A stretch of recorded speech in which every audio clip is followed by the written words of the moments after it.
once again welcome you in the blessed name of the Lord and Savior Jesus Christ. प्रभु यीशु मसीह के मीठे और मधुर नाम में हम एक बार आपका स्वागत करते हैं।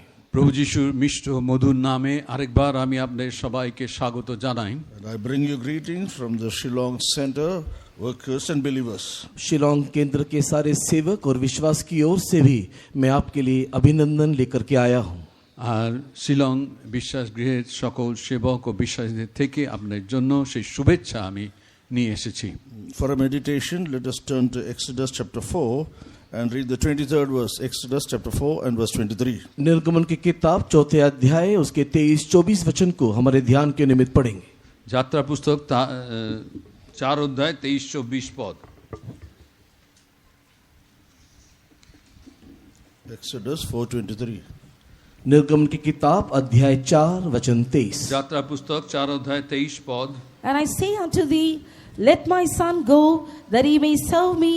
And if thou refuse to let him go, behold, I will slay thy son, even thy firstborn. और मैं जो तुझसे कह चुका हूँ कि मेरे पुत्र को जाने दे कि वो मेरी सेवा करे, और तूने अब तक उसे जाने नहीं दिया, इस कारण मैं अब तेरे पुत्र वरन तेरे जेठे को घात करूँगा।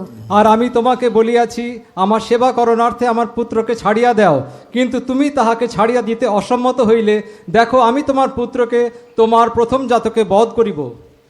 Praise be to his holy name. परमेश्वर के पवित्र नाम की स्तुति हो। ঈশ্বরের পবিত্র নামের গৌরব হোক। Here the Lord is calling his people as his son.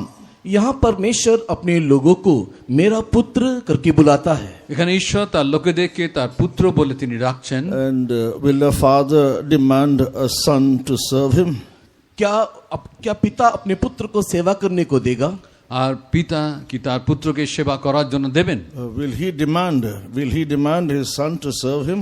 क्या कोई पिता अपने पुत्र को सेवा करने के लिए मांग करेगा? কোন পিতা কি তার পুত্রকে সেবা করার জন্য দাবি করবে? He is a father, he is not a dictator or he is not a ruler in that way to ask his son to serve him. वो एक पिता है, वो एक तानाशाह नहीं, वो एक राज्य करने वाला वो कोई राजा नहीं कि वो अपने पुत्र को सेवा करने की मांग करे। আর তিনি একজন পিতা, তিনি একনায়ক নন, তিনি এইভাবে তার পুত্রকে সেবা করার জন্য তিনি ডাকবেন তা নয়। Then why then this father who is calling his people as son, he wants them to serve him? फिर ऐसा होने से क्यों यहाँ पर परमेश्वर जो अपने लोगों को पुत्र करके कहता है वो यह भी कहता है कि वो आकर के मेरी सेवा करे। এখানে ঈশ্বর সেই লোকেদের পুত্র বলে তিনি ডাকছেন এবং তিনি বলছেন তারা যেন এসে তার সেবা করে। So when we look into it literally, we may see that our God is such a selfish God. अगर हम अक्षर रीति से इस बात को देखते हैं तो हमें ऐसा मान पड़ता है कि हमारा परमेश्वर बहुत ही खुददार या बहुत ही स्वार्थी ईश्वर है। আর যদি আক্ষরিকভাবে আমরা এটাকে দেখি তাহলে আমাদের মনে হবে যে আমাদের ঈশ্বর খুবই স্বার্থপর। Even though he called the people a son, but yet he is demanding service from him. That shows he is a so selfish God. वो अपने लोगों को पुत्र करके कहता है, तथापि वो उससे सेवा मांग करता है या चाहता है। इस रीति से अक्षर रीति से देखा जाए तो एक बहुत ही स्वार्थी ईश्वर है। আর আমরা দেখি যে তিনি ঈশ্বর এবং তিনি তার সন্তানদের তার পুত্রর কাছে তিনি দাবি করছেন যে তোমরা আমার সেবা করো, তাহলে আক্ষরিকভাবে দেখলে তাই তিনি একজন স্বার্থপর ঈশ্বর। But our God is never a selfish God.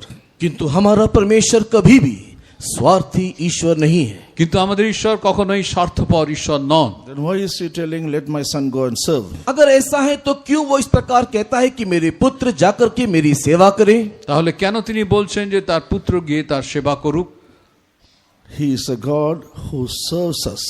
हमारा वो परमेश्वर जो हमारी सेवा करता है। আর আমাদের সেই ঈশ্বর তিনি আমাদের সেবা করেন। So this evening also he has come here to serve us. हम इस शाम के वक्त में भी हमारा ईश्वर परमेश्वर हमारी सेवा करने के लिए हमारे मध्य में आया है। আজকে সন্ধ্যাকালেও আমাদের ঈশ্বর আমাদের সেবা করার জন্য আমাদের মধ্যে এসেছেন।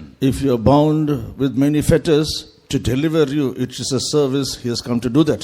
अगर आज अनेक जंजीरों से अगर आप जकड़े हुए हो तो आपको छुटकारा देने के लिए देखो वो आज इस शाम के वक्त हमारे मध्य में उपस्थित है। আপনারা আজকে যদি সেই শৃঙ্খলে বদ্ধ থাকেন তাহলে দেখুন আজ সন্ধ্যাবেলায় প্রভু আমাদের মধ্যে এসেছেন আপনার শৃঙ্খল থেকে আপনাকে মুক্ত করার জন্য। If your heart is a broken heart, He wants to heal that heart, and that service He has come to do it. अगर आपका दिल टूटा हुआ दिल है तो आपके टूटे हुए दिल का इलाज करने के लिए और उस सेवा करने के लिए वो आज हमारे मध्य में है। আপনার হৃদয় যদি ভগ্ন হৃদয় হয় সেই হৃদয়কে ঠিক করার জন্য প্রভু আজকে আমাদের মধ্যে এসেছেন আপনার সেবা করার জন্য। Right from the creation, He is going on doing, and He has never become wearied in doing that. और सृष्टि के आरंभ से लेकर के अभी तक लगातार यही प्रकार की सेवकाई हमारा परमेश्वर अपने लोगों के लिए करते आया है और आज तक अभी तक वो थका नहीं। আর শুরু থেকে আমাদের ঈশ্বর এইভাবে তার সেবা করে চলেছেন কিন্তু আজ পর্যন্ত তিনি ক্লান্ত হননি। Psalmist is telling, the keeper of Israel neither sleepeth nor slumbereth. भजन वाला इस प्रकार कहता है कि इज़राइल का रखवाला ना सोता है ना ही ऊँघता है। সঙ্গীতকার বলছেন যে ঈশ্বরের রক্ষক কখনো ঢুলিয়া পড়েন না কখনো ঘুমিয়ে পড়েন না। When we are sleeping, He is watching over us as a watchman, for which we are not at all paying. और जब हम सोते हैं उस समय में वो हमारा रखवाला होते हुए वो हमारे लिए जागरूक रहता है, हमारी रक्षा करता है, जिसके बारे से हम अनजान हैं और हम उसके लिए कुछ चुकाते भी नहीं हैं। আর আমরা যখন ঘুমিয়ে থাকি তখন তিনি আমাদের রক্ষক হয়ে তিনি আমাদেরকে রক্ষা করে থাকেন সেই বিষয়ে আমরা অজ্ঞাত থাকি। Like that, we can find that Lord is serving us night and day, not even a single minute.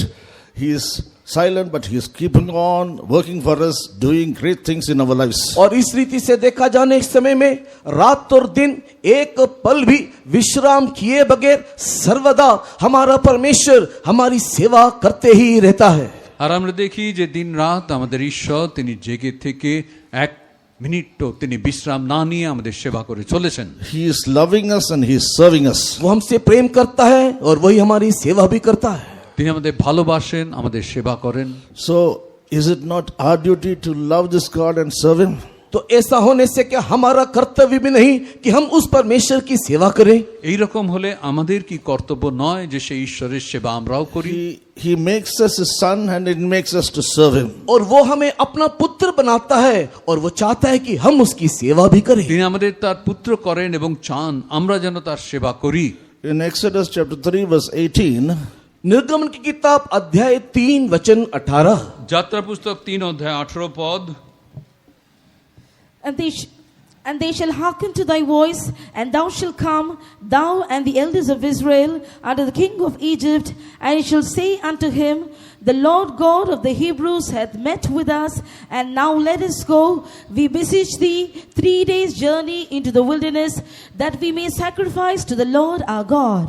तब वे तेरी मानेंगे और तू इस्राएली पुरनियों को संग लेकर मिस्र के राजा के पास जाकर उससे यूं कहना कि इब्रियों के परमेश्वर यहोवा हम लोगों की भेंट हुई है, इसलिए अब हमको 3 दिन के मार्ग पर जंगल में जाने दे कि हम अपने परमेश्वर यहोवा के बलिदान चढ़ाएं। তাহাতে তাহারা তোমার রবে মনোযোগ করিবে, তখন তুমি ও ইসরায়েলের প্রাচীনবর্গ মিশরের রাজার নিকটে যাইবে, তাহাকে বলিবে সদাপ্রভু ইব্রিয়দের ঈশ্বর আমাদিগকে সেবা দিয়েছেন, অতএব বিনয় করি আমাদের ঈশ্বর সদাপ্রভুর উদ্দেশ্যের যোগ্য করণার্থে আমাদিগকে 3 দিনের পথ প্রান্তরে যাইবার অনুমতি দিন।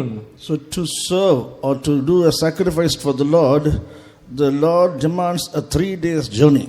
और एक सेवा के लिए अर्थात एक बलिदान चढ़ाने के लिए यहाँ पर परमेश्वर 3 दिन की यात्रा मांग रहा है। আর ঈশ্বরের সেই সেবা করার জন্য ঈশ্বরের উদ্দেশ্যে বলি উৎসর্গ করার জন্য ঈশ্বর 3 দিনে সেই যাত্রা তিনি চেয়েছেন। 3 days a journey into the wilderness to do sacrifice or to do service to the Lord. 3 दिन का जंगल में एक यात्रा ताकि वहां जाके परमेश्वर की सेवा अर्थात उसके निमित्त बलिदान चढ़ाए।